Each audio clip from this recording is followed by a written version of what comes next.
बेहतरीन कंपनियों में, प्राइवेट सेक्टर की कंपनियों में, HAL, BHEL, Indian oil, public sector की कंपनियों में, सरकारी ऑफिसेज में, सरकारी अस्पतालों में, सरकारी कॉलेजेस और यूनिवर्सिटीज में आपको 1 साल की पक्की नौकरी मिलेगी, ट्रेनिंग मिलेगी और 1 लाख रुपया आपका साल का बैंक अकाउंट में डाल दिया जाएगा। 8,500 रुपए महीने के, 1 लाख रुपए साल के, करोड़ों महिलाओं को मिलेंगे और वही काम करोड़ों बेरोजगार युवाओं को मिलेगा। और हिंदुस्तान को दुनिया की सबसे बेहतरीन trend workforce, readymade trend workforce मिलेगी।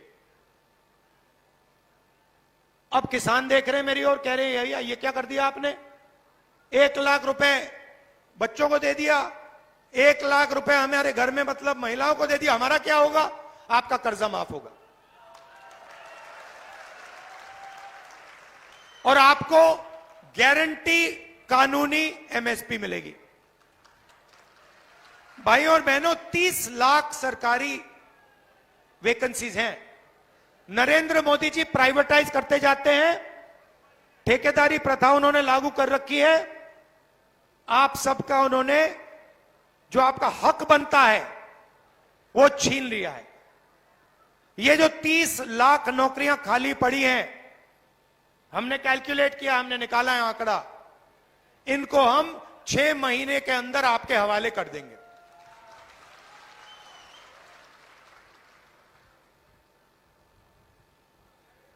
रही बात अग्निवीर की, यहां से लोग सेना में जाते हैं, जाते नहीं जाते? सबसे ज्यादा भिंड से। अब देखिए नरेंद्र मोदी जी ने क्या किया। 2 तरीके के जवान बना दिए।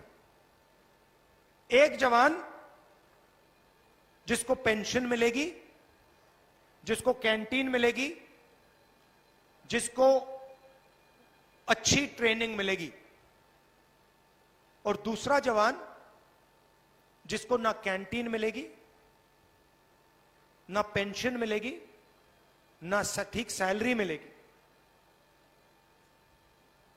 एक को वो अग्निवीर कहते हैं और दूसरा नॉर्मल जो जवान होता है वो है। अब आप सोचिए, 2 लोगों को आप युद्ध में भेज रहे हो।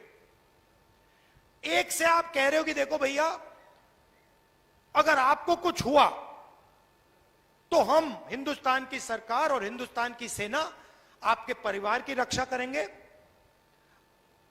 आपके बच्चों की रक्षा करेंगे और जो भी सुविधा आपको चाहिए, आपके परिवार को हो सुविधा, जिस भी सुविधा की जरूरत होगी वो आपको मिलेगी। और दूसरे जवान से कह रहे हैं कि भैया देखो, अगर आपको कुछ हुआ तो आपको कोई पेंशन नहीं मिलेगी, कोई मदद नहीं मिलेगी, आप शहीद हो गए तो हो गए, बाकी सब छोड़ो, आपको शहीद का दर्जा भी नहीं मिलेगा। अब सोचो सेना में क्या होने वाला है। उस साइड चीन खड़ा है, चीन के जवानों को 5 साल की ट्रेनिंग मिल रही है, वहां पे सबको पेंशन मिलता है, उनका कुछ हुआ तो उनकी सरकार उनकी देखभाल करेगी। और यहां हमारा जवान जो यहां भिंड से जाएगा, उससे कहेंगे देखो भैया तुम शहीद हो जाओगे तो तुम्हारे परिवार को कोई नहीं देखने वाला। क्या वो ठीक से लड़ेगा? तो ये नरेंद्र मोदी जी ने सेना का अपमान किया है। और भाइयों और बहनों, आप हैरान हो जाओगे कि सेना अग्निवीर नहीं चाहती है। सेना अग्निवीर नहीं चाहती, सैनिक अग्निवीर नहीं चाहते, जनरल अग्निवीर नहीं चाहते, जवान अग्निवीर नहीं चाहते, सिर्फ नरेंद्र मोदी चाहता है। और थोप दिया ऊपर कि भैया पीएमओ ने निर्णय लिया है 2 तरीके के शहीद होंगे, 4 साल बाद 3/4 लोगों को भगा दिया जाएगा, 1/4 को रखा जाएगा, और अगर वो जो 3/4 हैं अग्निवीर हैं, अगर उनको गोली लग गई, शहीद हो गए तो हो गए, कोई शहीद का दर्जा नहीं मिलेगा। ये नरेंद्र मोदी की सोच है, मीडिया वाले कभी नहीं उठाएंगे।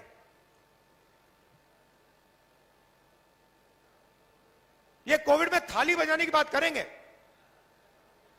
मगर ये जो मैं आपको कह रहा हूं ये कभी नहीं उठाएंगे। आप जानते हो, कहने की जरूरत भी नहीं है।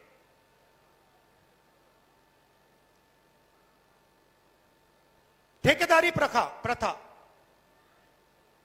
अगर आप पिछड़ों को देखो, दलितों को देखो, आदिवासियों को देखो, गरीब जनरल कास्ट को देखो, बड़ी बड़ी कंपनियों में आपको ये लोग नहीं दिखेंगे। अदानी की मैनेजमेंट की लिस्ट निकालो, मुझे एक गरीब जनरल कास्ट का दिखा दो, उसमें एक दलित, एक आदिवासी, एक पिछड़ा, मुझे एक नाम दे दो, मान जाऊंगा, है ही नहीं। वही 2-3% लोग हैं। 1% लोगों के पास हिंदुस्तान का 40% धन है, वही लोग हैं 1%, उनके पास सब कुछ।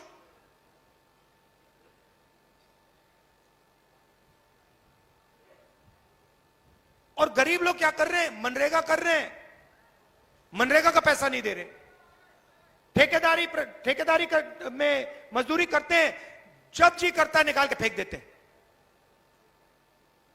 कोई सोशल सिक्योरिटी नहीं, कोई पेंशन नहीं, कोई वार्निंग नहीं, कुछ नहीं। चेहरा अच्छा नहीं लगा तो जाओ, मर जाओ। ऐसे देश थोड़ी चलेगा। तो मजदूरों के लिए आज आपको 250 रुपए मिलता है मनरेगा में, सरकार आने के बाद 400 रुपए हो जाएगा। आशा और आंगनवाड़ी में जो महिलाएं काम करती हैं, आपकी आमदनी दुगनी हो जाएगी।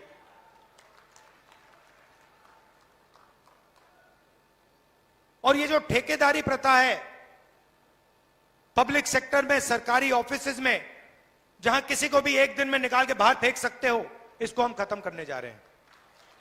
अगर नौकरी मिलेगी सरकार में, पब्लिक सेक्टर में मिलेगी, तो इज्जत के साथ मिलेगी, पेंशन के साथ मिलेगी, रिस्पेक्ट के साथ मिलेगी। तो ये हम आपके लिए करने जा रहे हैं। देखिए, मेन मुद्दा इसका है, इसको बचाना है, इसकी रक्षा करना है। ये हिंदुस्तान की आत्मा है, और बीजेपी के लोग, नरेंद्र मोदी इसका गला घोटने की कोशिश कर रहे हैं। ये हम कभी नहीं होने देंगे। आप सब आए, मुझे बहुत अच्छा लगा, इतने प्यार से आपने मेरी बात सुनी, दिल से आपका धन्यवाद करता हूं। नमस्कार, जय हिंद। सबको बैठना, अपनी जगह पे बैठना, सबको अपनी जगह पे बैठना है। आदरणीय गोविंद सिंह जी के लिए जरा जोरदार तालियां बजाओ। आदरणीय गोविंद सिंह जी अपनी बात कहें, वहां जाके कहें उस माइक पे।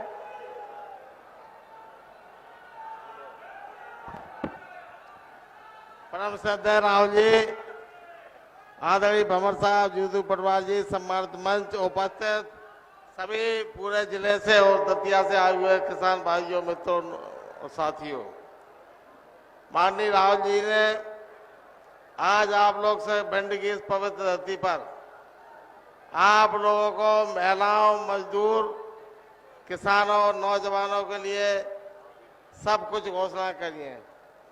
लेकिन एक मैं राहुल जी से अनुरोध करना चाहता हूं, जहां कांग्रेस की सरकारें हैं, वहां सब जगह आपने ओपीएस, पुरानी पेंशन योजना लागू की है। शायद ये हमारे घोषणा पत्र में छूट गई है। हमारा आपसे प्रार्थना है कि एक सेक्टर जो करोड़ों शासकीय अधिकारी कर्मचारियों को बचा है, जैसे पैरा मिलिट्री फोर्स के लोग भी हैं, उनको अगर आप ये घोषणा और करेंगे तो सब ऐसा कोई वर्ग इस मुल्क में मानव जाति का नहीं बचेगा जिसको कोई न कोई लाभ न मिला हो। आप सब भारी तादाद में आए, फूल सिंह वरैया जी, वर्षों जीवन में संघर्ष किया है इन्होंने। गरीब, अनुसूचित जाति, जनजाति, जिनकी क्षेत्र जगह ने काम किया है, ऐसे नेता को हमारे नेता राहुल गांधी जी ने आपके बीच भेजा है। आप सबसे प्रार्थना है कि आप फूल सिंह बरैया को भारी बहुमत से जिताइए। सवाल रहा है, बरैया जी ने कहा मैं सुख दुख में शामिल लोगों में भी साथ रहूंगा। जय हिंद, जय भारत।